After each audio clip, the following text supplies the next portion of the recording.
All right, welcome back. Here's 8, 16, 19. We are now problems 8, 9, and 10. It says look at this graph and determine whether they are true or false. So the limit as x approaches 1 of g of x, is it equal to 2? Well, if I go to 1 from the left-hand side, here, we're getting close to 2. The right-hand side, we're getting close to 1.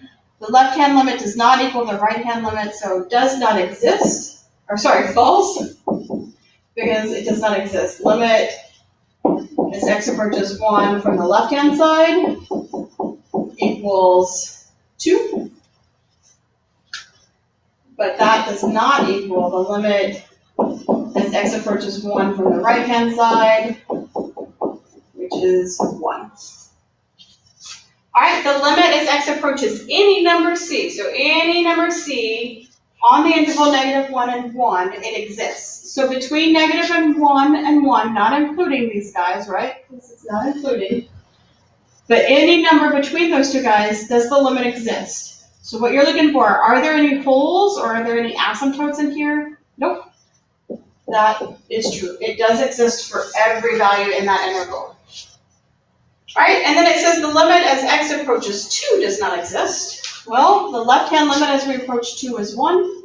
The right-hand limit as we approach 2 is 1. So this is false because the limit as x approaches 2 from the left is equal to the limit as x approaches 2 from the right.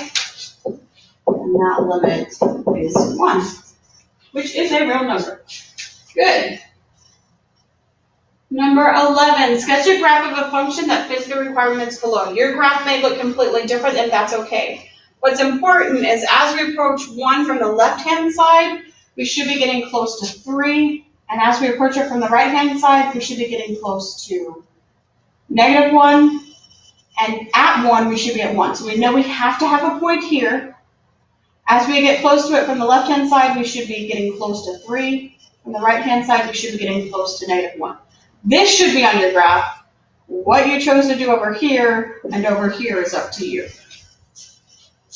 All right, for number 12, as x approaches 2 from the left-hand side, we should be going to -infinity.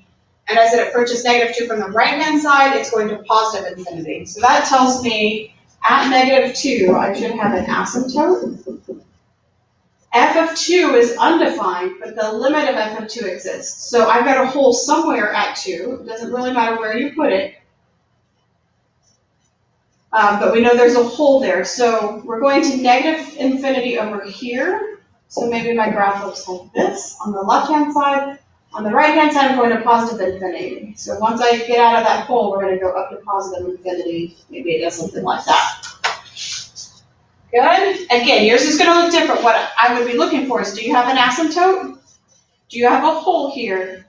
Are you connecting it on either side of the hole because the limit exists here? Are you going to the positive infinity on this side of the asymptote and negative infinity on that side of the asymptote? The rest of it is up to you. All right, in exercise 11, that's this graph. Does the limit exist at 1? No. Is the the left-hand limit as x goes to 1 from the left-hand side? That limit is 3, which is not equal to the limit as x approaches 1 from the right-hand side, which is -1. All right, is there more to this? Nope, that's it for these classwork assignment, this classwork assignment. If I have time, I'm going to crank out another set of homework notes for you guys.